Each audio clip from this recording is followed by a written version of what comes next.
É curioso as coisas que acontecem por causa do Covid.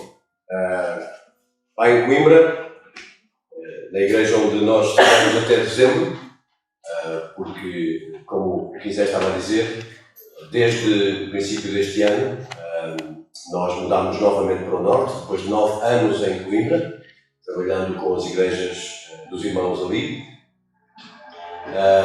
Mas dizia eu, lá numa das igrejas de Coimbra, há um nosso irmão que é professor de História, o Nuno, e ele estava a contar a história de que durante todo este tempo de Covid, durante as aulas do ano passado, uma altura em que os professores usavam sempre, em todas as ocasiões, máscara. Eu estava a dar aulas em Tábua, que é na Estrada da Beira, a alguns quilómetros de Coimbra, e então, desde o primeiro dia de aulas, os professores e alguns alunos tinham que usar máscara e, portanto, era assim que se conheciam. E, entretanto, houve uma empresa de água mineral, que, em jeito de promoção, ofereceu uma série de packs de água, de garrafas de água mineral para a escola. E então, todas as manhãs, antes das aulas começarem, a funcionária levava uma garrafa de água e punha em cima da secretária. E houve uma altura em que estava muito calor, a sala estava bastante quente, e o Nuno, depois de estar a dar a aula e falar tanto, teve necessidade de beber um pouco de água. Então, agarrou na garrafa, tirou a tampa da garrafa e, para beber, tirou a máscara momentaneamente e bebeu a água. Pousou a garrafa, voltou a pôr a máscara e, quando olhou para os alunos, estavam todos literalmente assim. E ele ficou assim, e houve um aluno que disse: então a cara do professor é essa. Foram tantos meses sem olhar para a verdadeira face, sempre coberta com máscara, que causou, de alguma forma, espanto e admiração a quem, pela primeira vez, via de facto a cara do professor com quem estava todos os dias. Quero saudar-vos com a paz do Senhor, e é muito bom estar com vocês. Era para ter sido antes, mas estas andanças do Covid, não é? Quem é que aqui já está farto do Covid? A gente já não consegue aguentar mais, não é? Mas, enfim, é-nos pedido, de facto, muito espírito de resiliência para aguentar mais um pouquinho, não é? Eu queria ler com vocês esta tarde, para nosso desafio, para encorajamento de cada um de nós como filhos de Deus, na segunda carta de Paulo aos Coríntios. Eu vou pôr os meus óculos porque a idade já pesa. Segunda carta de Paulo aos Coríntios, no capítulo 3. E vamos ler desde o versículo 1 até ao 6. Segunda aos Coríntios, capítulo 3, versículos 1 até ao 6, e diz assim, o apóstolo Paulo: Porventura começamos outra vez a louvar-nos a nós mesmos? Ou necessitamos, como alguns, de cartas de recomendação para vós, ou de recomendação de vós? Vós sois a nossa carta, escrita em nossos corações, conhecida e lida por todos os homens. Porque já é manifesto que vós sois a carta de Cristo, ministrada por nós e escrita não com tinta, mas com o Espírito de Deus vivo, não em tábuas de pedra, mas nas tábuas de carne do coração. E é por Cristo que temos tal confiança em Deus. Não sejamos capazes por nós de pensar alguma coisa como de nós mesmos, mas a nossa capacidade vem do Senhor, o qual nos fez também capazes de ser ministros de um novo testamento, não da letra, mas do Espírito, porque a letra mata e o Espírito vivifica. Que o Senhor abençoe a sua palavra aos nossos corações. Sabem, nós vivemos num tempo de tecnologia. Se recuássemos no tempo, se tivéssemos uma máquina do tempo e pudéssemos recuar há 30 anos atrás, o culto que estaríamos aqui não teria projeção, não teria ali aquela coisa branca, achatada, não teria isto. Muito provavelmente já havia som, mas talvez não tão elaborado quanto. Há muita tecnologia que agora faz parte das nossas vidas que há alguns anos atrás era impossível pensar que faziam parte da nossa vida. Quantos de nós temos um telemóvel? Não, melhor dizendo, quantos de nós não temos um telemóvel? Pois. Faz parte agora do nosso viver. É impossível, parece-nos a nós, viver sem conseguirmos comunicar. E a tecnologia ajuda-nos nisso. Às vezes eu penso, se o meu avô paterno, que morreu em 1983, provavelmente agora teria mais de 100 anos, se ele pudesse voltar, morria outra vez, era de certo. A ver tudo isto. E se eu pudesse falar com ele e lhe dissesse, olha avô, hoje em dia nós temos agora umas máquinas que usamos no bolso, que são autênticas televisões. Tem imagem. Nós, aquilo que fazíamos com os telefones antigos, nós agora fazemos com portáteis, não há fios. Anda tudo no ar. E eu consigo falar em tempo real, vendo a imagem, com esta coisinha pequenininha, esta televisãozinha pequenininha, eu consigo falar em tempo real com alguém que esteja, por exemplo, na China. E se eu mostrasse isto ao meu avô e lhe contasse todas as capacidades que aquela máquina tem, dava-lhe uma 5 e ele morreu outra vez. É para vermos de facto a forma como nós hoje temos tanta facilidade em comunicar. Comunicar é essencial. Mas vocês lembram-se, e a propósito do texto que nós lemos e que vamos abordar, vocês lembram-se quando comunicávamos com carta?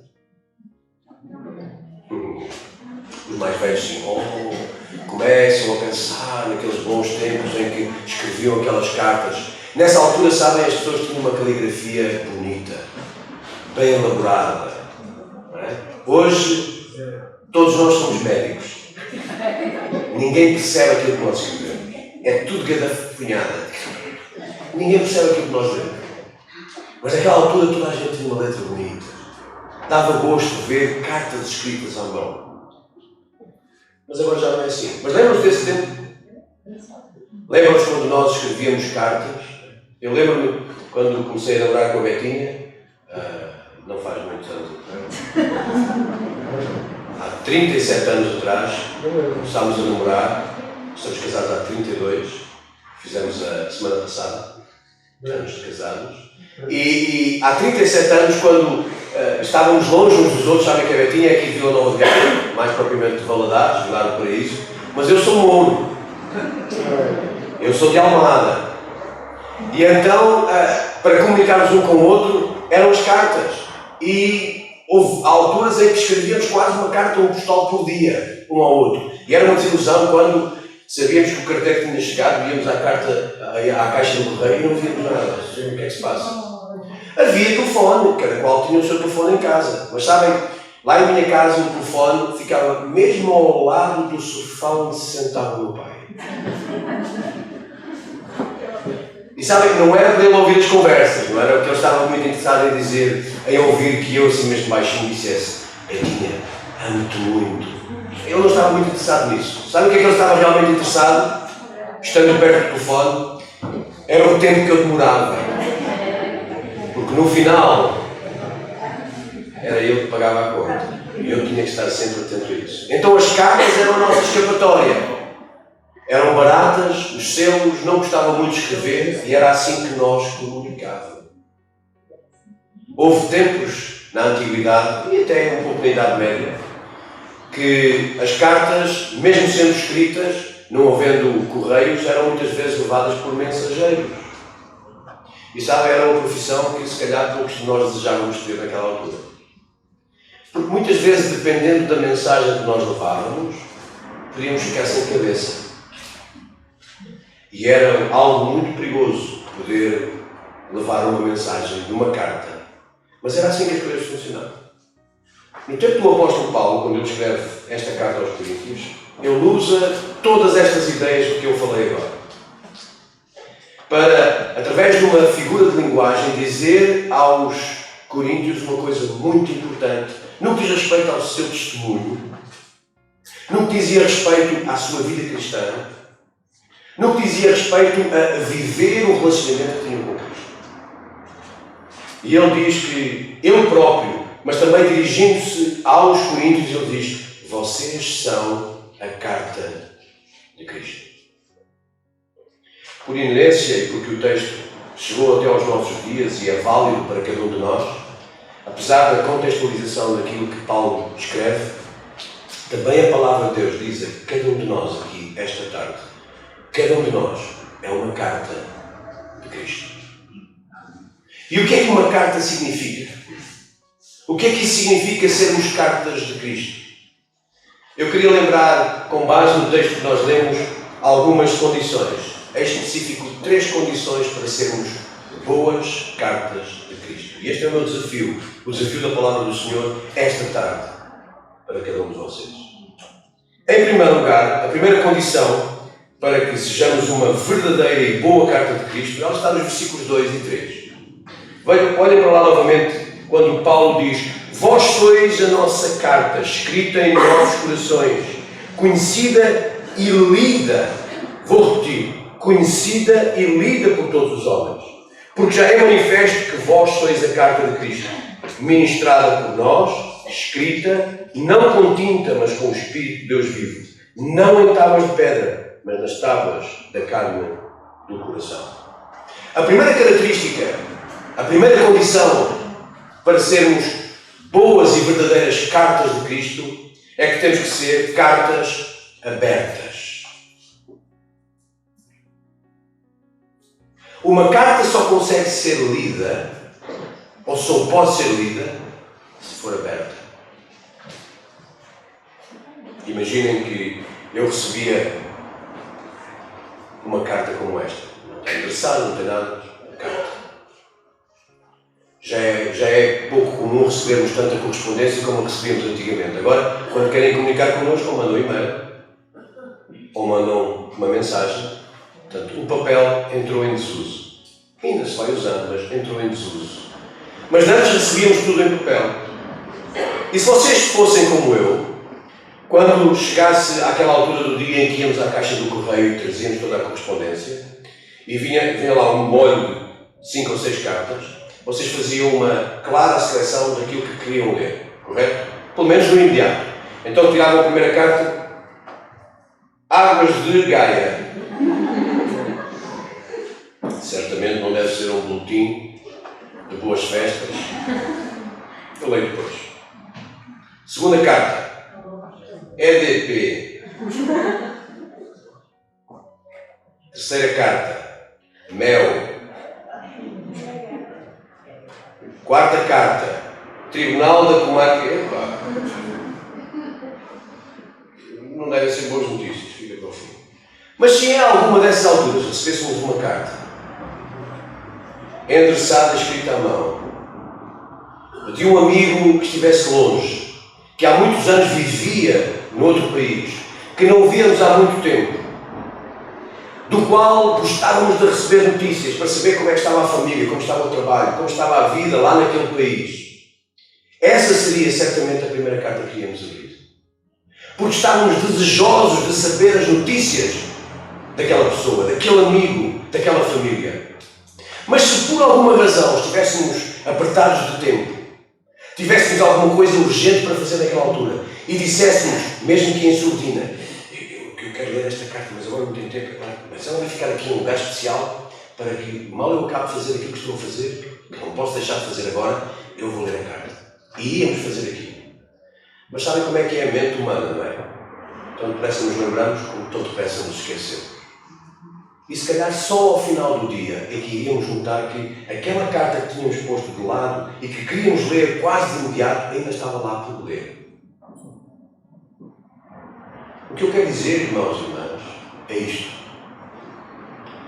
Só vamos saber o que está escrito na carta se a abrirmos.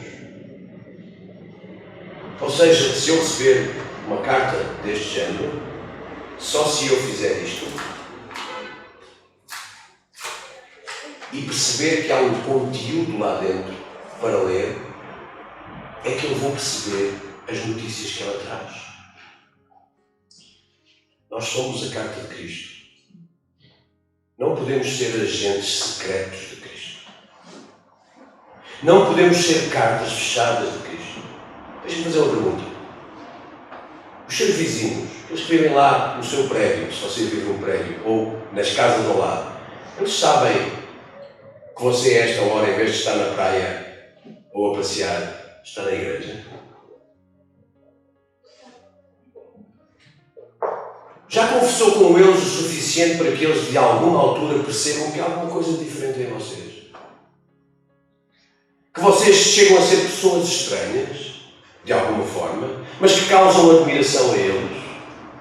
Porque, de facto, eles, no vosso comportamento, nas vossas conversas, na forma como lidam até em família, eles percebem que vocês têm alguma coisa de especial. Eu chamo isso viver como carta aberta.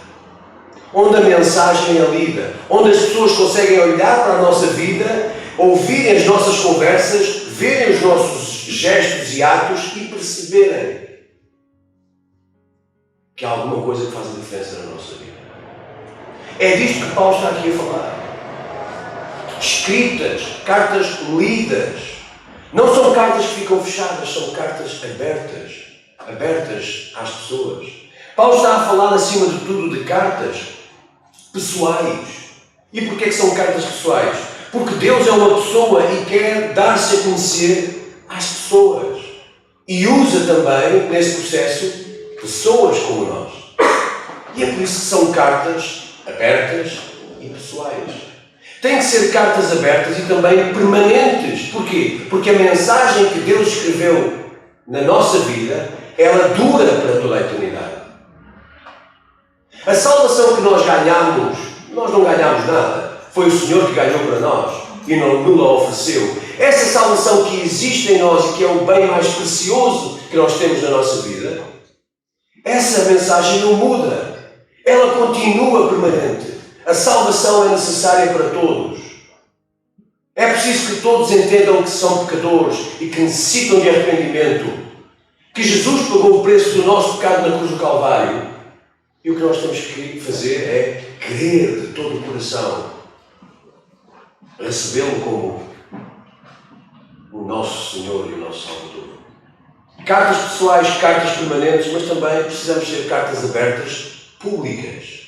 E porquê? Porque Deus deseja alcançar todos e não apenas alguns.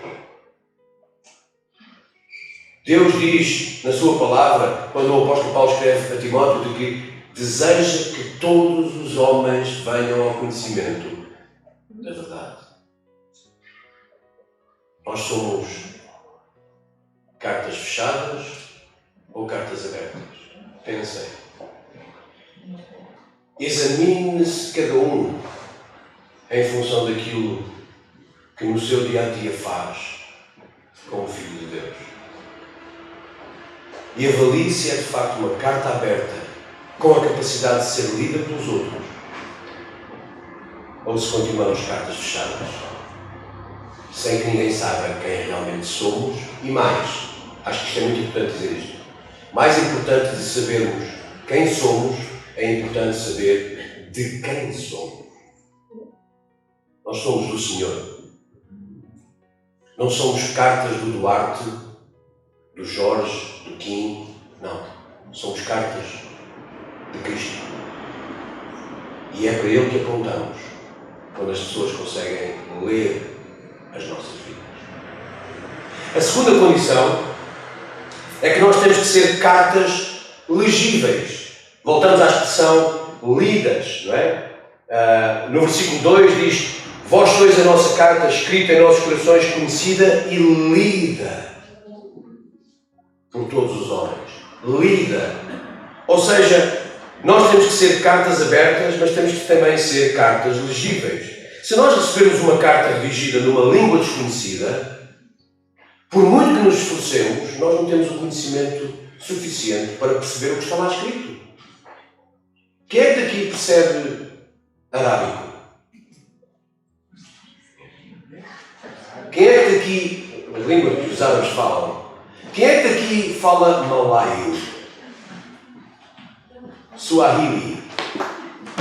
Brasileiro não.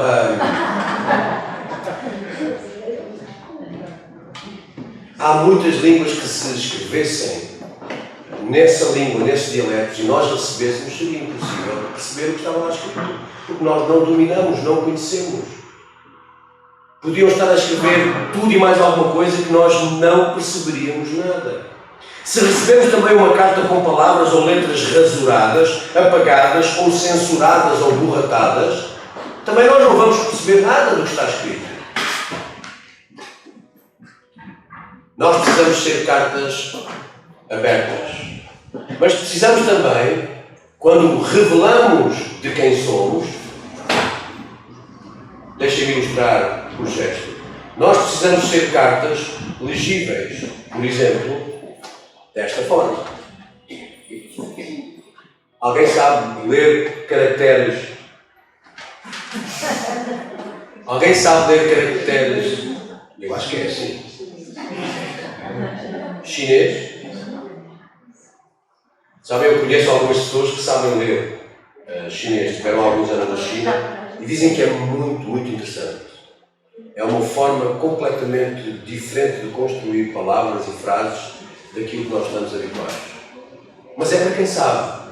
Se a minha vida for uma carta aberta, mas quando é revelada e quando é lida pelas pessoas, em vez de trazer esclarecimento, luz, trouxer antes confusão, então as pessoas vão ficar confusas, desanimadas, sem perceber bem o que está ali em causa.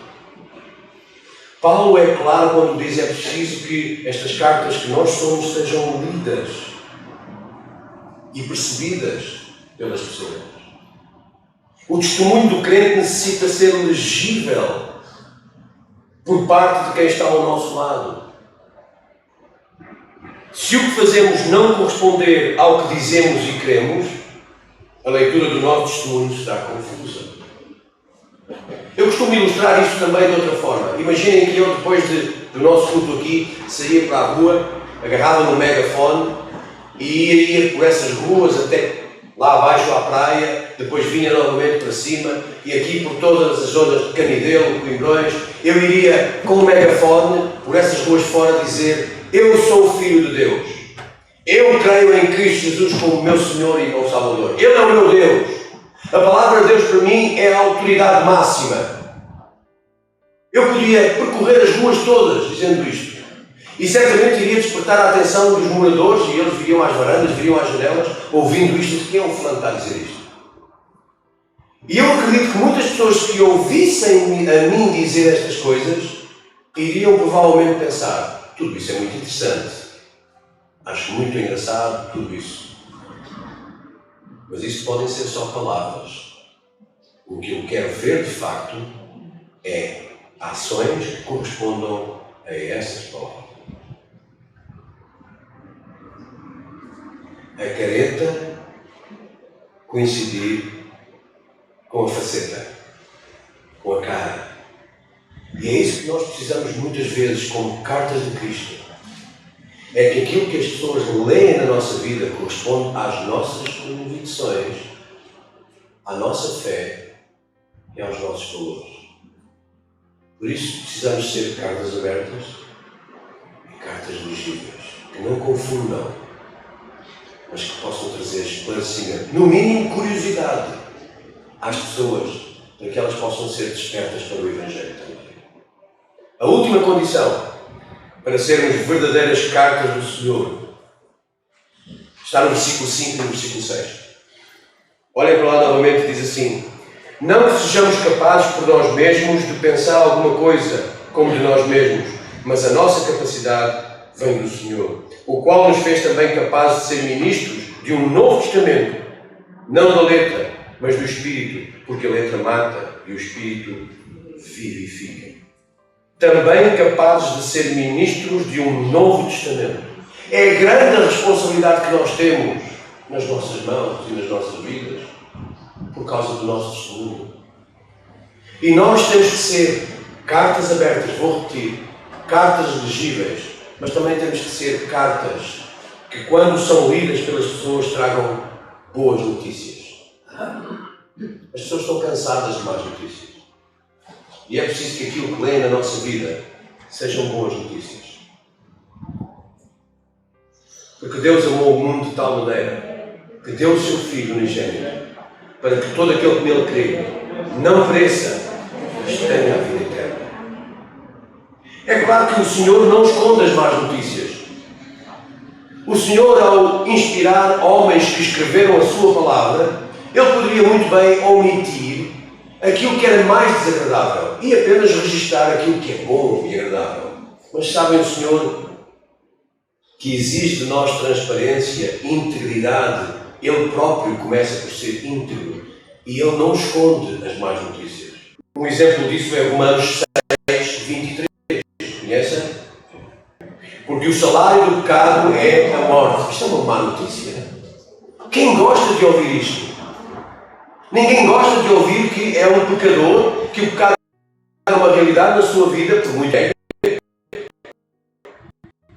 E que esse pecado tem como consequência, naturalmente, não podemos a morte. Não são boas, mas elas têm que ser dadas. Mas sabem, Deus não fica pelas más notícias. Deus não é um Deus cinzento. Ele é um Deus de luz. E por isso Ele depois dá as boas notícias. Porque o salário do pecado é morte, mas, tudo muda com o mas, não é estar versativa. Mas o dom gratuito de Deus é a vida eterna por Cristo Jesus, nosso Senhor. Estas são as boas notícias que nós temos que levar às pessoas. Abram a vossa vida como cartas que são. Mostrem esta realidade e esta mensagem às pessoas. Não as confundam com as vossas palavras, com o vosso testemunho, com as vossas ações. Por favor, mostrem às pessoas as boas notícias de salvação que o Senhor tem para elas. O Senhor podia usar, como usou na Antiguidade, no Velho Testamento, métodos diversos para fazer chegar a sua mensagem aos homens. Usou muitas vezes a natureza. Usou muitas vezes até, algumas vezes, animais. Usou até mãos que escreviam na parede. Formas extraordinárias que espantavam as pessoas, mas era uma forma de dizer aos homens qual era a sua vontade. Agora usa-nos a nós.